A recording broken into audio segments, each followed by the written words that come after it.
Good morning, everyone. I'm Ranjana Nayan. So today we will discuss about the topic, the doctrine of frustration under Indian Contract Act. So first, starting our topic, I'll give you an example, जिससे कि example से हम शुरू करेंगे, जिससे कि आपको समझ आएगा कि डॉक्ट्रिन ऑफ फ्रस्ट्रेशन कैसे इम्पोर्टेंट है इंडियन कॉन्ट्रैक्ट एक्ट में. For example, there was a contract between A and B for the selling of a house, और for example construction contract, कोई भी contract था selling का, buying का या construction का या services का. So इस contract में A जो है he promises to B to sell his car, और B promise करता है कि in return कार के return में he will give him a money of 5 lakhs rupees. So यहाँ पे जो parties हैं, there is a contract is a legally enforceable duty by law. तो इसमें A जो है he is bound to perform his part of the promise, that is to sell the car, and B is also bound by his promise, that is to purchase the car and pay for the same. तो इस case में जो if A refuses to perform his part, तो उस case में he is liable to pay the damages to B, and अगर B perform करने से मना कर देता है his part of the contract, तो B is liable to pay the damages. This is called the breach of a contract. तो breach of contract में पार्टीज जो है एक दूसरे को, जिसका भी डिफॉल्ट होगा, डिफॉल्टिंग पार्टी अदर पार्टी को कॉम्पनसेट करेगी ब्रीच ऑफ कॉन्ट्रैक्ट के लिए. जनरली क्या होता है कि जब भी कॉन्ट्रैक्ट बनता है, the moment the contract is formed, parties are bound by their promises, they are bound to perform the contract. तो अगर वो परफॉर्म नहीं करेंगे अपना अपना पार्ट, तो उस केस में they are liable for damages to the other party. But there is a one situation in which even if the parties does not perform their part, still they are excused from performing their part and they are not liable to pay damages to the other party, and that situation is frustration of a contract. Frustration of contract क्या है? Frustration of contract में कुछ ऐसी supervening situation, कुछ ऐसी circumstances create हो जाती हैं after the formation of the contract and before the execution of the contract that it is impossible to perform the contract. Perform करना जो कॉन्ट्रैक्ट को, वो इम्पॉसिबल हो जाता है डिफिकल्ट सिचुएशंस की वजह से. इसे हम बोलते हैं फ्रस्ट्रेशन ऑफ कॉन्ट्रैक्ट. तो इस केस में अगर there is a frustration of a contract, parties जो है वो परफॉर्म नहीं कर रही हैं अपने पार्ट को, and they are excuse from performing their promises, तो उस केस में द कॉन्ट्रैक्ट जो है between the party that becomes void. तो वो कॉन्ट्रैक्ट वॉइड हो जाएगा and their duties can not be, they are not bound to perform the terms of the contract, and they are not bound by the terms of the contract as per Indian Contract Act as per the doctrine of frustration. तो जो जैसे अभी lockdown की situation में जो भी parties के बीच में कॉन्ट्रैक्ट हुए, कोविड-19 की वजह से लॉकडाउन का जो इम्पोज हुआ है, तो उसकी वजह से बहुत सारे कॉन्ट्रैक्ट्स, सेलिंग के, परचेजिंग के, कंस्ट्रक्शन के, सर्विसेज के कॉन्ट्रैक्ट्स जो थे वो परफॉर्म नहीं किए जा सके. तो यहाँ पे क्या है, क्या डॉक्ट्रिन ऑफ फ्रस्ट्रेशन अप्लाई होगा या कोई और डॉक्ट्रिन है जहाँ पे कि पार्टीज जो है वो एब्जॉल्व होंगी अपने जो कॉन्ट्रैक्ट है उनको परफॉर्म करने से. तो जब हम डिटेल में अभी डॉक्ट्रिन ऑफ फ्रस्ट्रेशन को हम जो है डिस्कस करेंगे वन बाय वन की डॉक्ट्रिन ऑफ फ्रस्ट्रेशन एक्चुअल में है क्या, and what is the concept of force majeure under Indian contract act, और whether the force majeure is defined in Indian contract act और not. So we will discuss frustration of contract in detail. So frustration of contract जो है, जो section 56 है, that is a relevant provision under Indian Contract Act regarding frustration. जो first part है Indian Contract Act का, that talks about initial impossibility. Initial impossibility means when the contract is formed, the moment the contract is formed, उसी time पे that act was impossible to perform. तो इसे हम बोलते हैं initial impossibility. जब contract बना, वो जो एक्ट था, जो कि पार्टीज बाउंड थी बाय दैट एक्ट, वो ही इम्पॉसिबल था. For example, A promises B to carry him to the moon. तो यहाँ पे जो एक्ट है, कॉन्ट्रैक्ट का जो बेसिस है, that is impossible to perform. तो इसे इनिशियल इम्पॉसिबिलिटी बोलते हैं, and the agreement here is void. There is a difference between void agreement and contract becomes void. In subsequent impossibility, frustration of contract में contract becomes void means initially there was a contract between the parties and due to some supervening events, due to some situations, वो जो है difficult हो जाता है उस contract को perform करना, इम्पॉसिबल हो जाता है उस कॉन्ट्रैक्ट को परफॉर्म करना. तो यहाँ पे contract becomes void. After becoming contract वो वॉइड होता है. लेकिन जो फर्स्ट पार्ट है सेक्शन 56 का, इसमें जो है contract agreement is void. Initially जब भी वो एग्रीमेंट बना था उसी टाइम से वो अनएनफोर्सेबल था, वो एनफोर्स नहीं किया जा सकता था. सेकेंड पार्ट जो है सेक्शन 56 का, that talks about subsequent impossibility, जिसमें कि कॉन्ट्रैक्ट बनने के बाद after the formation of the contract it becomes impossible to perform the contract. So ingredients जो हैं अगर 56 के फुलफिल हो जाते हैं उस केस में पार्टीज जो हैं they are excuse from performing their part of the contract. तो वो जो 56 के इंग्रेडिएंट्स हैं वो क्या क्या हैं. फर्स्ट जो इंग्रेडिएंट है that is there was a contract between the parties. Contract here means that there was a duty upon the parties to perform their obligation as per the terms of the contract.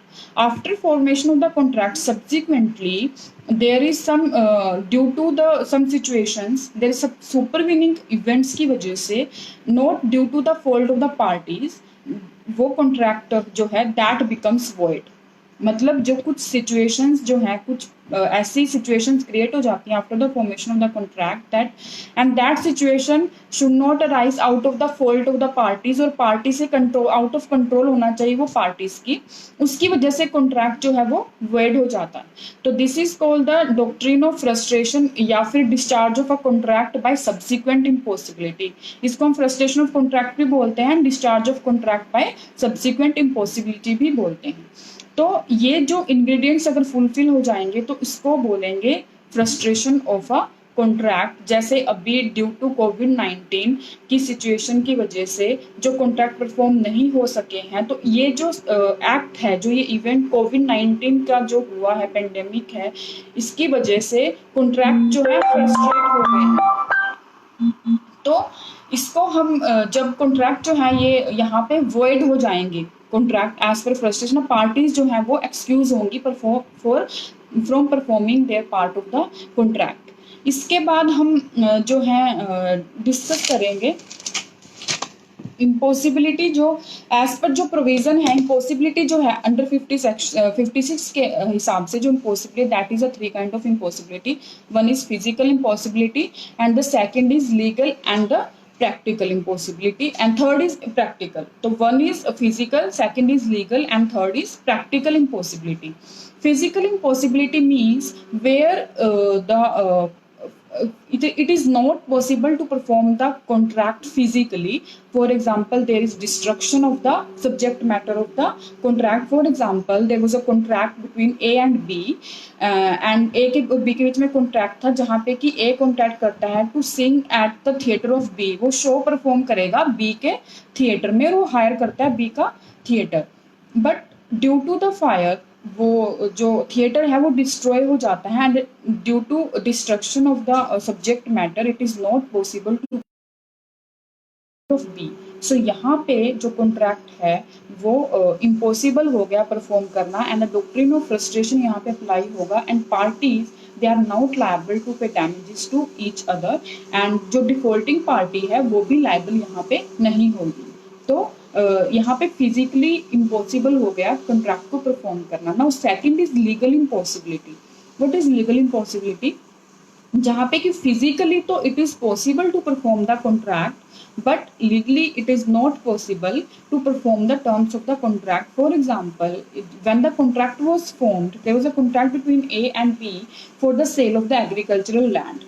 लेकिन after the formation of the contract, as per the government policy, there cannot be contract for the sale of agricultural land. तो इस land को जो हम नहीं बेच सकते उस formation के बाद policy की, तो यहाँ पे लीगली इम्पॉसिबल हो गया अब कॉन्ट्रैक्ट को परफॉर्म करना, क्योंकि जो लैंड है उसको हम सेल उसकी नहीं कर सकते हैं, तो this is called legal impossibility.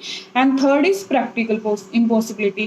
Practical impossibility होती है जहां पे कि legally and physically the act is possible to perform, but due जो ऑब्जेक्ट है जो उसका कॉन्ट्रैक्ट का, उसको obtain नहीं किया जा सकता, तो इसको बोलते हैं प्रैक्टिकल इम्पॉसिबिलिटी। जहां पे कि फिजिकली और लीगली तो एक्ट परफॉर्म किया जा सकता है, but due to some intervening situation, due to some supervening events, जो प्रैक्टिकली जो उसकी परफॉर्मेंस है इम्पॉसिबल हो गई है कॉन्ट्रैक्ट की परफॉर्म करना, तो यहाँ पे भी फ्रस्ट्रेशन, जो डॉक्ट्रिन ऑफ फ्रस्ट्रेशन है वो अप्लाई होगा। And as per section 56 of the Indian contract act, parties जो है एक्सक्यूज होंगी from performing their part of the contract. For example there is a case of Purushottam Das versus battalion 1949 का ये case है, जिसमें म्यूनिसिपल कमेटी जो है वो लीज आउट करती है tonga stand to the plaintiff for 5000 annually. 5000 के रेट पे वो उसको लीज आउट करती है। तो यहाँ पे but through out the year, पूरा साल जो वो स्टैंड था वो ड्राइवर्स ने, टोंगा ड्राइवर्स जो थे उन्होंने यूज ही नहीं किया। तो यहाँ पे ऑब्जेक्ट क्या था कॉन्ट्रैक्ट का? ऑब्जेक्ट ये था कि जो वो स्टैंड, टोंगा स्टैंड वो लीज पे ले रहा है प्लेंटिफ, वो पूरे साल यूज किया जाएगा by the drivers, tonga drivers, and उसकी जो उससे जो पैसे आएंगे उससे वो जो है लीज के पैसे जो है वो चुका देगा। तो दिस यहाँ पे ऑब्जेक्ट जो था कॉन्ट्रैक्ट का ये था, बट ड्यू टू क्योंकि जो ड्राइवर्स उन्होंने उसको यूज ही नहीं किया पूरे थ्रू आउट द ईयर, उनको यूज ही नहीं किया, तो उसकी वजह से जो ऑब्जेक्ट था कॉन्ट्रैक्ट का वो फ्रस्ट्रेट हो गया। तो यहाँ पे जो पार्टीज हैं प्रैक्टिकली उनके लिए इम्पॉसिबल हो गया उस को जो कॉन्ट्रैक्ट था उसको परफॉर्म करना, क्योंकि वो यूज ही नहीं किया गया पूरे साल। जो प्लेंटिफ है वो पैसे कैसे पे करेगा अपने पूरे लीज के, पूरे साल की लीज के? He will not be able to pay the money for the lease. तो यहाँ पे ऑब्जेक्ट जो था फ्रस्ट्रेट हो गया कॉन्ट्रैक्ट का, तो यहाँ पे भी डॉक्ट्रिन ऑफ फ्रस्ट्रेशन अप्लाई होगा और जो पार्टीज होगी वो एक्सक्यूज हो जाएंगी अपना पार्ट परफॉर्म करने से। So this is all about the contract, the doctrine of frustration or the discharge of a contract by subsequent impossibility. But यहाँ पे जो सुपरवीनिंग इवेंट है, सुपरवीनिंग इवेंट होना चाहिए that that should not be out of the default of the parties के control के बाहर होना चाहिए वो इवेंट। जैसे फायर है, फ्लड है, अर्थक्वेक है, ये सब इवेंट्स पार्टीज के कंट्रोल में नहीं होते, out of control of parties होते हैं। एक्ट ऑफ गॉड जो होते हैं वो पार्टी से उसमें नहीं होते हैं, तो इनको हम सुपरवीनिंग इवेंट मानेंगे।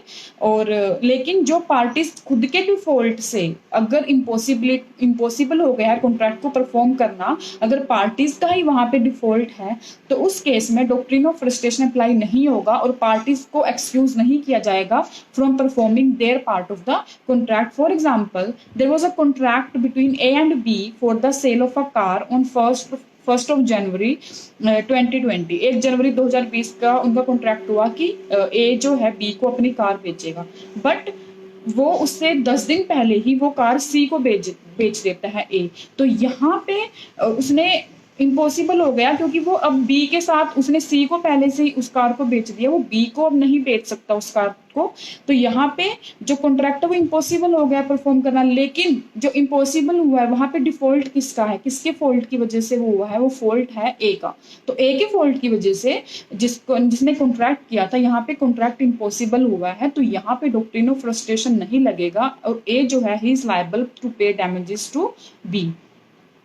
तो सुपरवीनिंग इवेंट सेकंड है commercial hardship. Commercial hardship frustration of contract में नहीं आती है, जिसमें कि एक पार्टी के ऊपर बर्डन अगर ज्यादा हो गया है और उसकी वजह से ही is not able to perform the contract, उस केस में डॉक्ट्रिन ऑफ फ्रस्ट्रेशन नहीं लगेगा। कमर्शियल हार्डशिप कैसे होती है? जैसे due to strike it is not possible to obtain the goods, या फिर प्राइस जो है गुड्स के वो हाइक हो गए हैं, ज्यादा बढ़ गए हैं, प्राइस 4 गुना हो गया है। फॉर एग्जाम्पल जब कॉन्ट्रैक्ट हुआ था तो उस टाइम पे गुड्स का जो प्राइस था वो पर पीस 10 रुपीज था, लेकिन जब परफॉर्मेंस होने थे कॉन्ट्रैक्ट के उस टाइम पे जो गुड्स था उसका प्राइस बढ़ के 100 रुपए हो गया या 400 रुपए हो गया।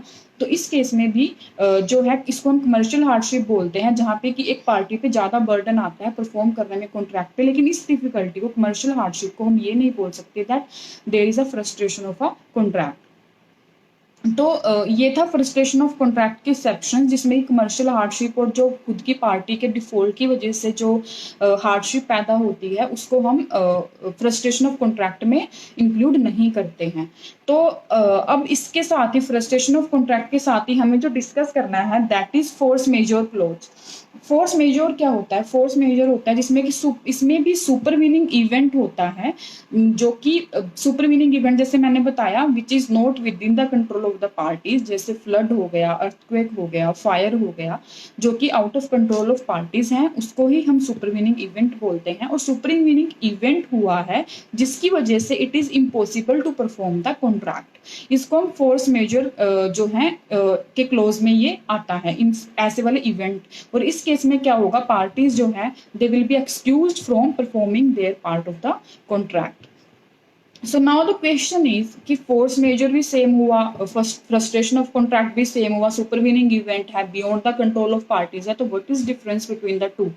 तो जो फोर्स मेजर क्लोज है, फोर्स मेजर क्लोज जो है जब भी कॉन्ट्रैक्ट फॉर्म होता है उसी टाइम पे जो पार्टीज होती हैं अपने कॉन्ट्रैक्ट में एक लिस्ट प्रिपेयर करती हैं जिसमें कि वो फोर्स मेजर के इवेंट्स जो है उनको इंक्लूड करते हैं कि ये जो इवेंट होंगे, अगर ये इवेंट हो जाते हैं before the execution of the contract, उस केस में पार्टीज जो है they will be excuse from performing their part. जैसे कि उन्होंने फ्लड को, अर्थक्वेक को, किसी डिजीज को, मलेरिया को, डेंगू को, इन सबको अगर उन्होंने इंक्लूड कर रखा है अपने कॉन्ट्रैक्ट में फोर्स मेजर क्लोज में, तो उस केस में जो पार्टीज हैं वो एब्जॉर्व होंगी अपना पार्ट परफॉर्म करने से। लेकिन फ्रस्ट्रेशन ऑफ कॉन्ट्रैक्ट में क्या है, फ्रस्ट्रेशन ऑफ कॉन्ट्रैक्ट में at the time of the contract parties की कंटेम्पलेशन में नहीं होता कि कोई सुपरवीनिंग इवेंट होगा या नहीं होगा, और उस केस में वहां पे उनका एक्सप्रेसली मेंशन करना कॉन्ट्रैक्ट में नेसेसरी नहीं है कि वो अपने कॉन्ट्रैक्ट में ही एक क्लोज डालें फ्रस्ट्रेशन ऑफ कॉन्ट्रैक्ट का। The movement there is supervening event and it is impossible to perform the contract, उसी केस में जो पार्टीज हैं वो ऑब्जर्व हो जाएंगी अपना पार्ट परफॉर्म करने से, और डॉक्ट्रिन ऑफ फ्रस्ट्रेशन वहां पे अप्लाई हो जाएगा। लेकिन as far as force majeure clause is concern, तो वहां पे एक्सप्रेसली जो पार्टीज हैं अपने कॉन्ट्रैक्ट में फोर्स मेजर क्लोज जो है वो इंक्लूड करेंगी, एंड जो अगर वो इवेंट जो है जो उसमें मेंशन किया गया है अगर वो हो जाता है after the formation of the contract, तो पार्टीज जो हैं वो एक्सक्यूज हो जाएंगी अपना पार्ट परफॉर्म करने से। जैसे अभी कोविड-19 की जो सिचुएशन हुई है, सेंट्रल गवर्नमेंट ने जो है ये डिक्लेयर कर दिया है कि जो फोर्स मेजर है जो कोविड-19 है that is constituent of force majeure. तो ये जो फोर्स मेजर जिस कॉन्ट्रैक्ट में है वहां पे जो कोविड-19 है उसको भी उसमें इम्प्लिसिट मान लिया जाएगा कि ये भी उसमें फोर्स मेजर क्लोजेज में इंक्लूडेड है, कि उसका कॉन्स्टिट्यूएंट अभी डिक्लेयर कर दिया गया, फोर्स मेजर इज कोविड-19 is the constituent of force majeure. But जिन केसेस में फोर्स मेजर क्लोज ही नहीं है, जिन कॉन्ट्रैक्ट्स में नहीं है, उस केस में क्या होगा, वहां पे पार्टीज जो है they can invoke section 56 part 2 of the Indian contract act, और वो फ्रस्ट्रेशन ऑफ कॉन्ट्रैक्ट के बेस पे अपने जो प्रोमिसेस हैं, अपने जो ऑब्लिगेशंस हैं उनको एक्सक्यूज करवा सकती हैं, और वहां पे उनकी परफॉर्मेंस को एक्सक्यूज किया जा सकता है under the doctrine of frustration. तो अभी क्या होगा कि जो डिफरेंट केसेस आएंगे, जो अभी जैसे कोविड-19 की वजह से जो भी कॉन्ट्रैक्ट्स रुक गए हैं, सर्विस के कॉन्ट्रैक्ट हैं, कंस्ट्रक्शंस के कॉन्ट्रैक्ट हैं, या फिर सेल और परचेज के जो पार्टीज के बीच में कॉन्ट्रैक्ट हैं, अगर वो रुक गए हैं जिसकी वजह से परफॉर्मेंस नहीं हो पाई है, तो अब यहाँ पे क्या होगा, लिटिगेशंस होंगे कोर्ट में, पार्टीज अपने परफॉर्मेंस के लिए, कोई एग्जीक्यूशन के लिए, डैमेजेस के लिए जो है कोर्ट में अप्लाई करेंगे।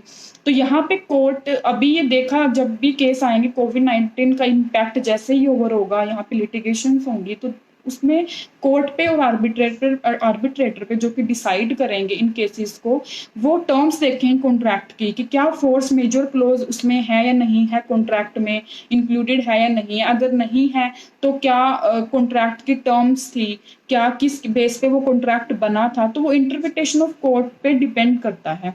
तो वो जब जैसे ही ये कोविड-19 का इम्पैक्ट खत्म होगा, लिटिगेशंस होंगी, कोर्ट क्या डिसाइड करती है वो तो उसके केसेस के डिसीजन के बाद ही पता चलेगा। But as far as the frustration of contract और force majeure clause are concern, ये दोनों डिफरेंट है। फोर्स मेजर जो क्लोज है वो कॉन्ट्रैक्ट में एक्सप्रेसली मेंशन होता है, बट जो फ्रस्ट्रेशन ऑफ कॉन्ट्रैक्ट है इसमें एक्सप्रेसली जो है कॉन्ट्रैक्ट में मेंशन करने की नीड नहीं होती है, और जहाँ पे फोर्स मेजर क्लॉज जो है वो इंक्लूडेड नहीं है कॉन्ट्रैक्ट में पार्टीज के बीच में, वहाँ पे डॉक्ट्रिन ऑफ फ्रस्ट्रेशन लगेगा। तो जहाँ पे मेंशन है वहाँ पे फोर्स मेजर क्लॉज लगेगा, और जहाँ पे मेंशन नहीं है टर्म्स, सुपरवीनिंग इवेंट्स जो है मेंशन नहीं किए गए हैं, वहाँ पे डॉक्ट्रिन ऑफ फ्रस्ट्रेशन लगेगा। So this is all about the concept of frustration of contract and force majeure, and what is the difference between the two, and how these two will affect the contract between the parties. Thank you.